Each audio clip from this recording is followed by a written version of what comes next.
Wayzgoose? No idea. No idea. Okay. Something like the Wayzgoose, which is this idea of a celebration, a get-together where people talk, make, drink, eat, do all that sort of thing.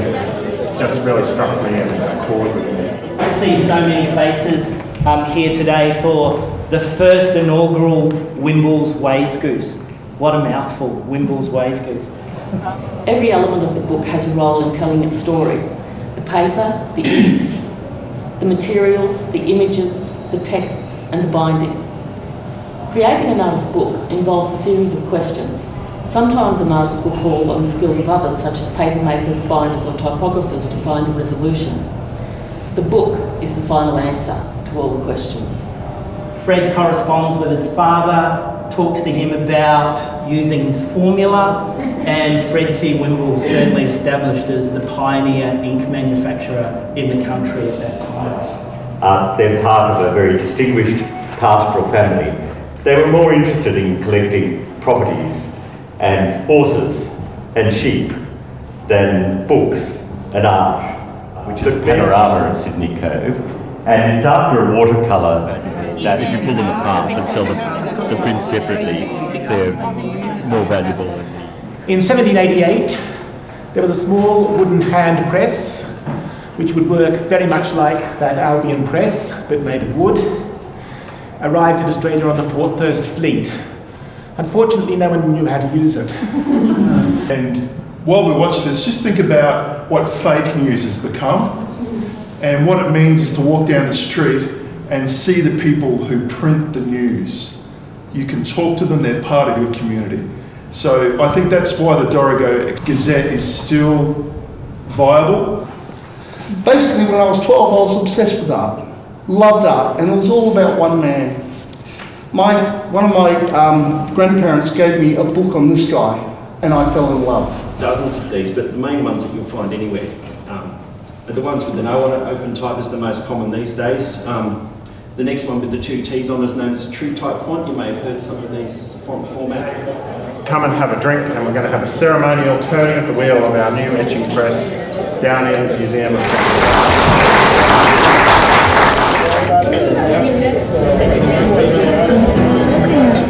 The possibility of creating a sculptural object.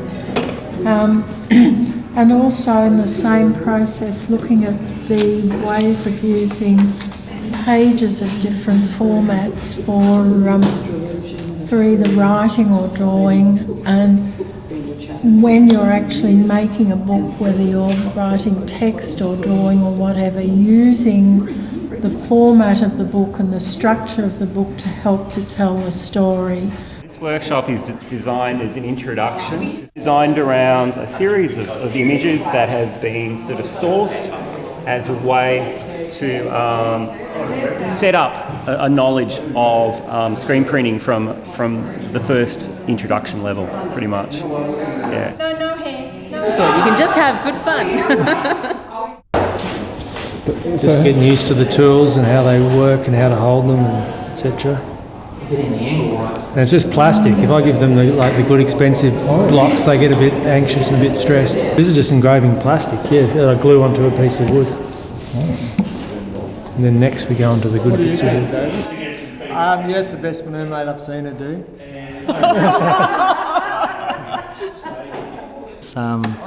Proofing chromatic wood type from William H. Page, so out of the 1800s. Unique opportunity to print with some very rare wood type. Wish I knew what I was doing. Multicoloured type, so the type plates, each letter will then have multiple blocks. So is it practice for all of us to measure every letter and to try and get... I just go -2, +3, just to get a bit of a gauge of what they are. So it's not doing nothing. It's good. You sort of effect on the left. Yeah, more ink. Yes.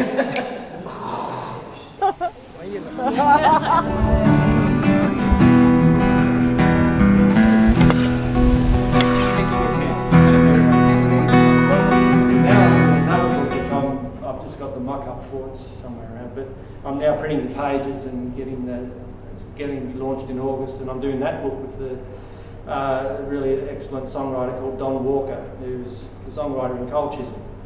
Named a bit, so I got lots of great publicity and things in the media, which was really good. And he sang the song at the opening, which was really exciting. And so basically, this is like a really old-fashioned film clip.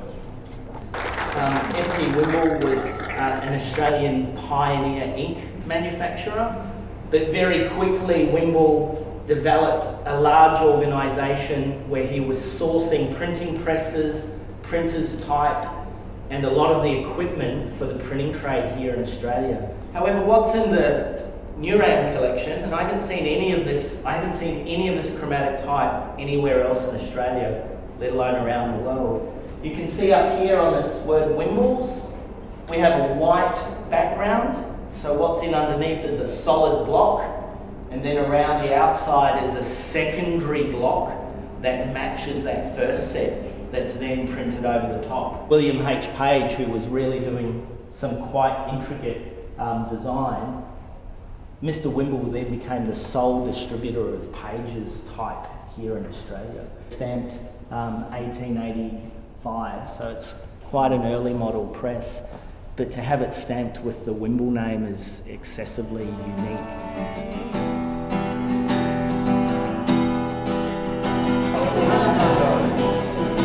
Spread it out.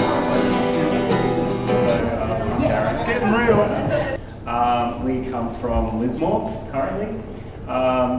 We both run a studio called Lismore Art Space, where we have, you may have heard, Miss Brown's Lounge, which is basically, I suppose in some ways, the collaboration projects that we do together as two artist printmakers.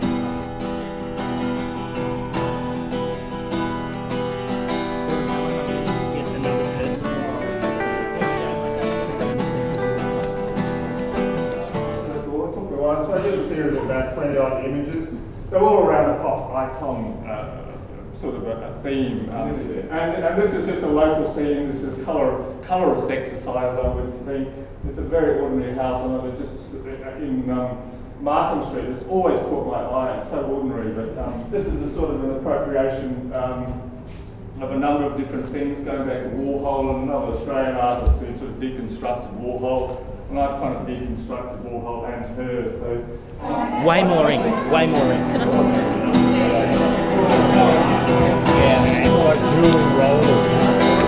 It's a two-plate etching using line and aquatint. We've got an aquatint box which... So you scratch the blacks back in if I've over-etched the plate or over-scraped it, but a fair bit of scraping. The whites just where it was preserved the original plate.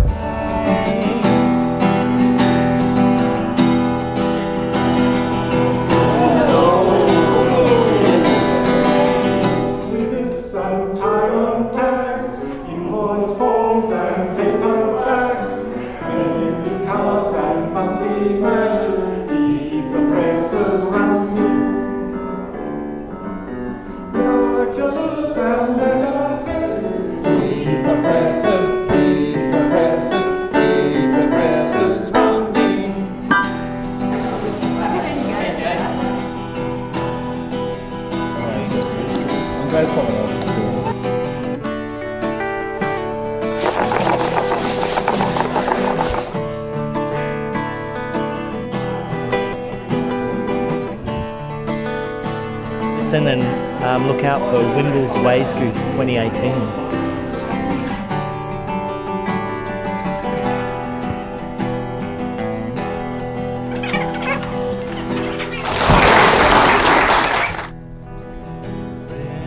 Printer's grin, I love it.